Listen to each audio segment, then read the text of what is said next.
Hello, I'm Kamal Santamaria. This is Counting the Cost on Al Jazeera, your weekly look at the world of business and finance. This week, Australia. We take you down under to a country blessed with mineral and energy resources. Yes, Australia escaped the Great Recession, but it's now paying the price as unemployment and budget deficits rise. As part of our special feature, we'll also visit Australia's newest iron ore mine, opened to meet China's massive demand. But with growth there slowing, has Australia tied itself too closely to Asia's economic boom and bust? And as a new year begins, the US Federal Reserve makes a new start with a new chair. She wasn't President Obama's first choice, but is essential to the Democrats' fight against poverty.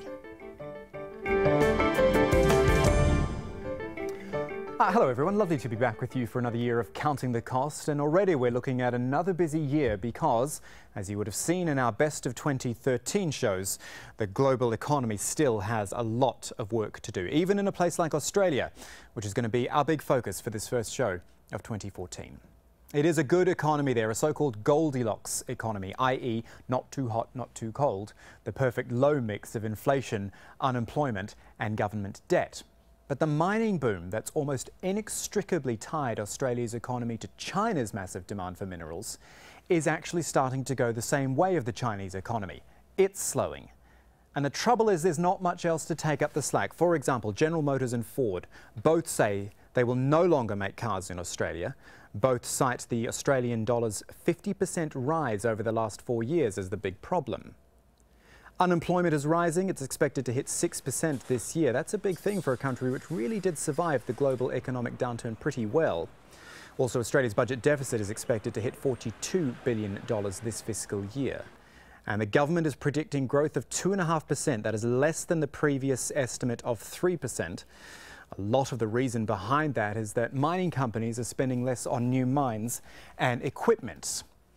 Well, we're lucky to have our Sydney-based correspondent Andrew Thomas joining us to guide us through all of this. And, you know, Andrew, I lived in Australia about 10 years ago. I was doing business news back then, and mining and resources was just huge. It was headline-making stuff. The fact you've been out to visit a brand new iron ore mine, does that suggest the same is still true? Well, to some extent. I went to visit the newest iron ore mine in the Pilbara region. Iron ore, the key ingredient for steel, of course, has been one of the central planks of the resources boom. And although the stuff itself is mined in pretty remote places, its impact financially has trickled down right across the Australian economy. In cities like Sydney, for example, it's mining money that's driven businesses, that's provided jobs. And while the good times have been there, that's all been fine. The trouble is, are those times coming to an end? A decade or so ago, when you were reporting, mining exports made up around 1/3 of Australia's total. Now they're 2/3. They've squeezed out a lot of other businesses. As I say, fine in the good times, but what is left if there needs to be some slack to be taken up? That's one issue I explore in my report. The other issue is about the land where these big mining operations are taking place. They're largely pretty remote places where immigrants never settled, but indigenous Aboriginal communities have been there for generations, for centuries, and many of their ancestors are upset that they're not being compensated fairly for these hugely lucrative operations happening on what they consider their traditional lands. It's a menacing sight. All the more so when you realise these vehicles don't have drivers. Autonomous trucks are the latest high-tech component of Australia's mining industry. Sophisticated GPS direct them, and onboard computers drive them 8 kilometres to within a few millimetres of where they're needed. There they wait their turn, patiently. They work 24 hours, they don't take breaks, and as they always drive at the most efficient speeds and don't rush corners, they hardly ever stop for maintenance. Trucks are just part of the story. The mining company Fortescue says this new iron ore mine will be the most efficient in the world. The mines you see here at Solomon are world-class mines, and they're well down in terms of the global cost curve, which gives us a lot of headroom compared to other producers globally. From evocatively named mines, Firetail and Cloudbreak, the rocks are put on trains, carried to port, emptied and then loaded onto ships to China. There, it's made into steel. Each of these ships is loaded with 180,000 tonnes of iron ore. That's enough to make the steel to make the Sydney Harbour Bridge 3 times over. And one of these ships leaves every 12 hours from this company alone. Mining 155 million tonnes a year, as Fortescue aims to, will bring in more than $20 billion of revenue. Rivals BHP Billiton and Rio Tinto mine even more. Mining money has made Australia rich, but it's had consequences. It's pushed up Australia's currency, making it hard for non-mining companies to export. Mining now accounts for 2/3 of all Australian exports. Service industries, manufactured goods and tourism have been priced out. So in a sense, our export base has become more like that of a developing country, and that means we are hugely exposed to a downturn in commodities and a slowing in China's demand for these raw materials. Could China slow? Australian steel has helped build cities like this one in Chengong, but these buildings are empty. In some areas, urban development has raced ahead of urban migration. Even without a Chinese slowdown, the investment phase of Australia's mining boom is tailing off. Jobs are going as automated production takes over from construction. Living in poverty in one of the richest countries on earth. Yet just down the road, on land this Aboriginal community has rights over, is fabulous wealth. These guys are exporting our country. They're digging a big hole in their country for their own, their own personal benefit. This company benefits, the shareholders benefit, the investors benefit, the government benefit as well. But the people who own the land doesn't benefit, so it's demoralising. Under Australian law, even though the land is the government's, traditional owners whose ancestors have lived here for generations have rights and are entitled to compensation. But negotiations have broken down. Leaders of the Injibundi Aboriginal group want a royalty of 0.5% in line with what other companies pay elsewhere. That would mean around $40 million a year. Fortescue have offered $4 million. We have not conceded to going back to the payment of welfare and the payment of cash royalties, which is what the Yindjibarndi Aboriginal Corporation were pushing for, because we know that that won't be for the benefit of the community. We don't want to see money that goes to a community controlled by a very select few in that community. Deadlock negotiations aren't getting in the way of the mining. Australian law allows it to continue, even if compensation is yet to be agreed. Meanwhile, Fortescue says it is providing training and job opportunities for Indigenous people. That, it says, will make a more long-term sustainable difference than writing a big cheque. I'm clean, I'm off the alcohol, off the drugs, and doing all this for my family as well as myself, as well as my people. Indigenous people, then, are split. Back in the old days, right, I mean, we had nothing. But what we had was a strong community based on family. Now, I haven't spoken to some of my aunties and uncles and cousins in the last 4 years. Sad. Meanwhile, on the mine, trucks operate 24 hours a day, with no direct compensation going yet to those whose ancestors lived here for centuries before the machines arrived. Andrew, let's look at some other issues now. You're in Sydney, obviously in the east, but all this mining happens really way over in the west. How are they getting people out to these remote regions to keep the industry going? Well, you're right, they're pretty remote parts of Australia, Kamal. I flew 5 hours from Sydney to Perth, Western Australia's capital, a further 2 hours on a charter flight deep into the Australian outback to get to the mines themselves. And that's what the workers do too. They're called FIFO workers. The acronym stands for fly in, fly out, and that's exactly what they do for 10 days at a time ordinarily. Not very conducive to a good family life, but they do get compensated handsomely for it. Incredible salaries people are working for in these remote parts of Australia, and in this next report I meet some of those earning the big bucks in the back of beyond. In the most remote parts of Australia are the world's highest paid train drivers. It's lonely work, but for pulling trains from mine to port, drivers earn upwards of $180,000 a year. Their trains are 3 kilometres long. The cargo is iron ore, the key ingredient of steel. It's not a physically hard job, more mentally, the fatigue, the heat, the stress. You don't want to make a mistake. Trade unions have stopped attempts to bring in cheaper foreign workers, but one mining company is introducing computer-controlled driverless trains instead. For drivers, they're a threat. How often does your home computer crash? The technology's there, but it's not flawless. For now, drivers are still in the cab. Given how visible iron ore trains are across this landscape, it's their drivers' salaries that have attracted the most attention. But it's not just them earning what seem incredible salaries. Mines themselves are best accessed by air. Thousands of tradesmen and women commute from Perth by plane. They work 12-hour shifts on 24-hour-a-day operations and live for between 4 and 10 days at a time on site. Money. All about the money, mate. That's it. That money has consequences.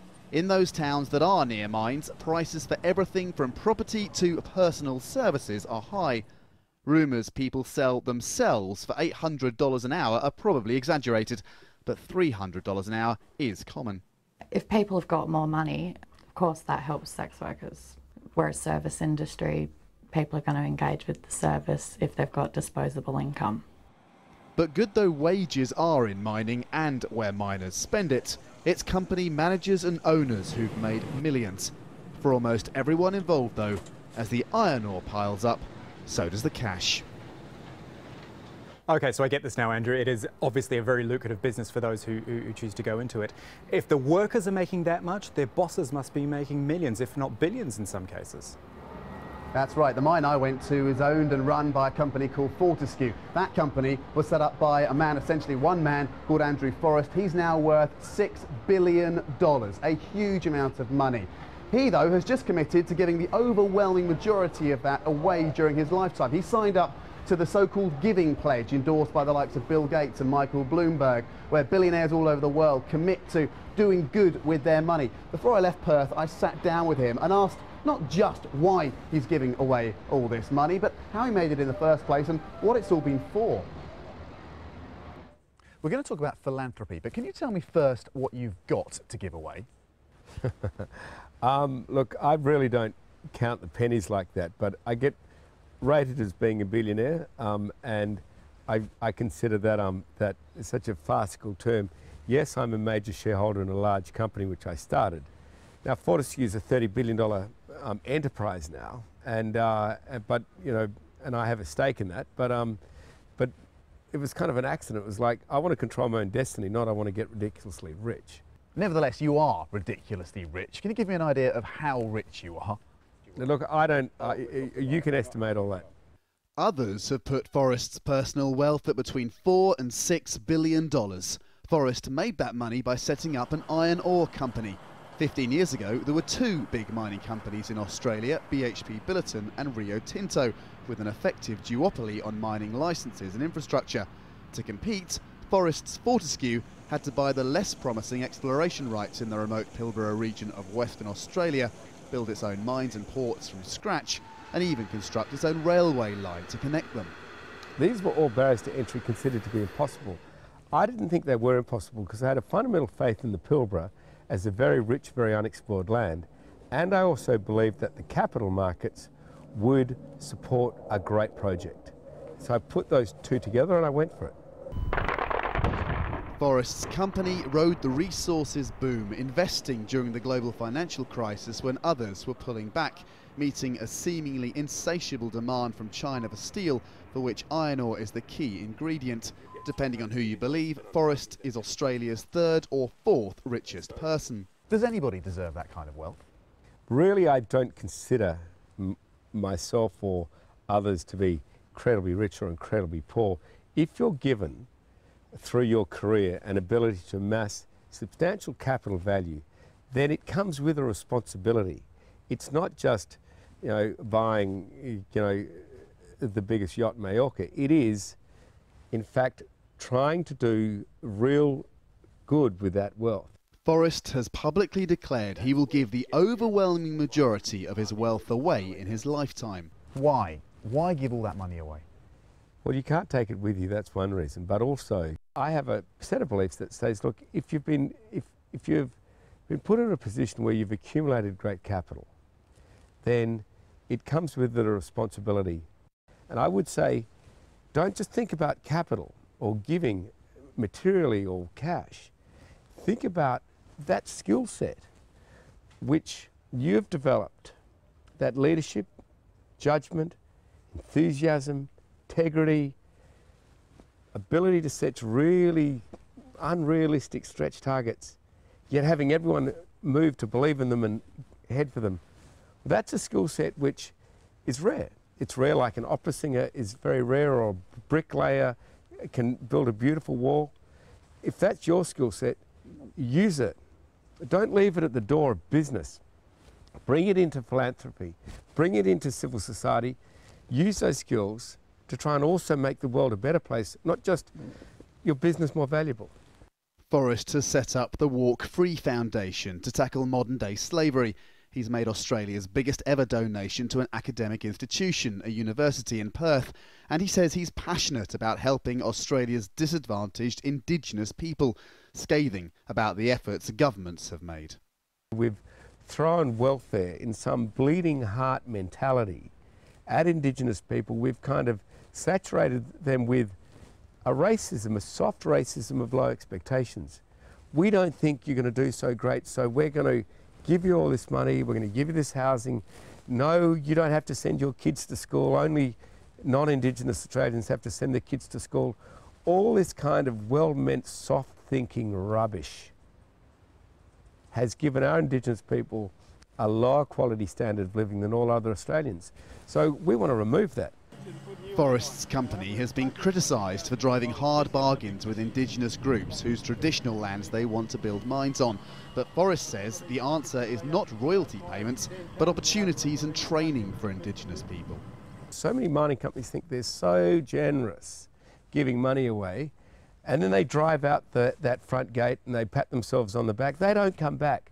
They don't see the devastation decade after decade, generation after generation, which their largesse gives when they've removed that will for those people to succeed, because they've got too much money anyway. So we don't operate like that. We say we're prepared to give you, and it'll probably cost us more, housing, education, training, and the guarantee of a job. But you've got to go for it.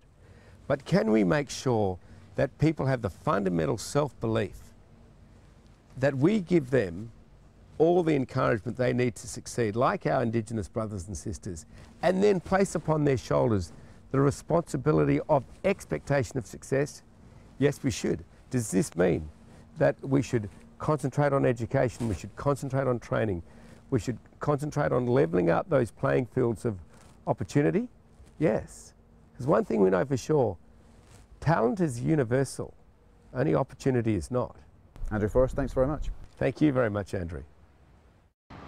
Andrew Forrest there, the man who's probably made more personal wealth out of Australia's mining boom than any other individual. But of course, the entire Australian economy has benefited from the resources boom, and the concern is that as that industry comes off the boil, there isn't enough left to take up the slack. Australia, of course, has a new government under the right of Centre Tony Abbott. He has made continuing Australia's good economic times a central plank of what he talks about. The concern, of course, is that even as he says he wants to get rid of red tape that he believes is slowing mining projects down, things outside his control slow that mining boom down. A declining or a slowing of China's growth, for example. It'll be interesting times ahead. Certainly will. Andrew Thomas with his in-depth look at the Australian economy this week on Counting the Cost. Thank you, Andrew.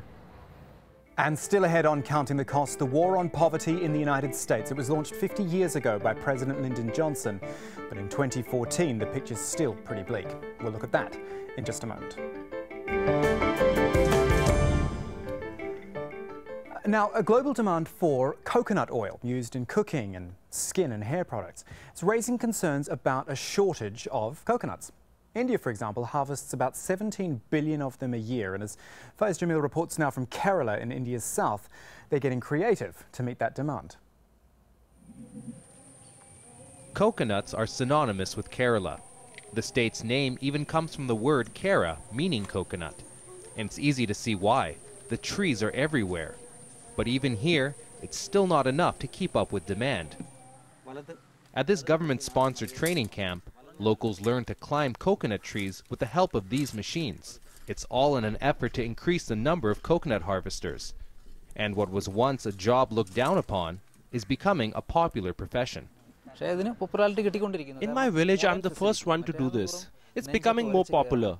The traditional way is very hard. One has to climb the tree and sometimes gets injured. But with the help of this machine, it's easier and safer. It's not just simply climbing up trees, but also classroom work on tree maintenance and yoga before one can become a professional coconut harvester.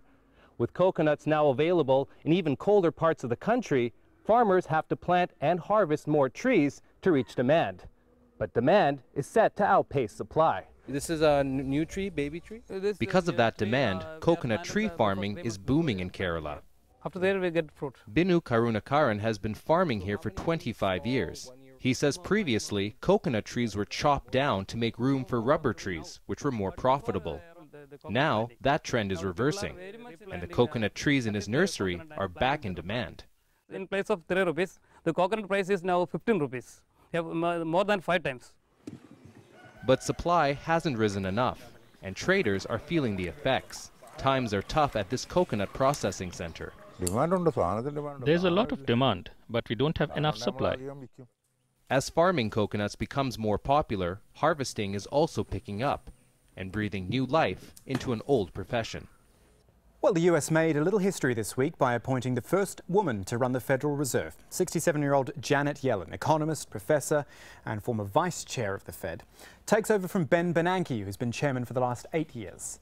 She may face a tough road ahead, though. Here are the thoughts of David Nelson, chief strategist at Bellpoint Asset Management.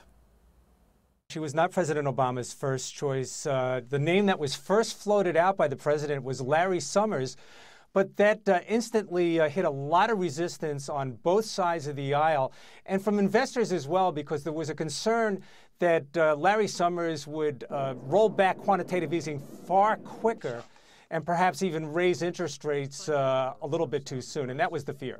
And Yellen's role will be crucial to President Obama and the Democrats as they grapple with the issue of poverty. Because let's face it, the 1%, 99% issue hasn't changed despite the efforts of the Occupy movement. And really, the wealth gap is something the US has been struggling with for the last 5 decades. Patty Culhane looks at that for us.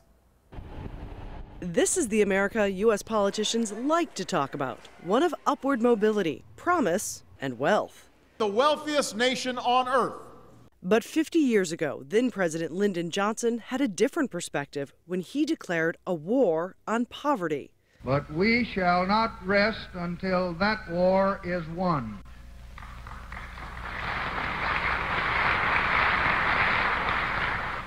The richest nation on earth can afford to win it. That was 5 decades ago when 19% of the nation lived in poverty. But then the war was working. The rate started to fall, down to just about 11% in 1973. But since then, it has climbed, now back to 15% of the population. That translates into 46.5 million people who struggle for the basics of life, including 16 million children. This is one big reason for those numbers, according to economist Richard Wolff. By far the most important has been the decision of major capitalist employers in the United States fundamentally to leave the United States, to go to other parts of the world where they can pay much lower wages, where they do not have environmental rules and regulations that they have to subordinate their activities to, where they can get, to be blunt, better profits than they can here. It has also translated into a growing wealth gap. Over the past decade, the incomes of the richest Americans, the so-called 1%, have grown by 86%, while the incomes of everyone else has grown at just a little over 6%. The wealthiest reaping the benefits of growing corporate profits and a booming Wall Street. But on Main Street, wages have barely increased. President Barack Obama will try to change that by proposing an increase in the minimum wage. He's promised that before, without success. He'll try again. Another small battle in a 50-year-old war yet to be won. And that is our show for this week, but there's more for you online at aljazeera.com. Click through to the program's link. You'll find the Counting the Cost page with this and all of our previous episodes for you to catch up on. You can get in touch too. You can tweet me at Kamal AJE, our business editor at Abid Oliver Ali, or drop us an email. Counting the Cost at aljazeera.net is the address. But that is it for this edition of Counting the Cost. I'm Kamal Santamaria from the whole team. Thanks for joining us. The news on Al Jazeera is next.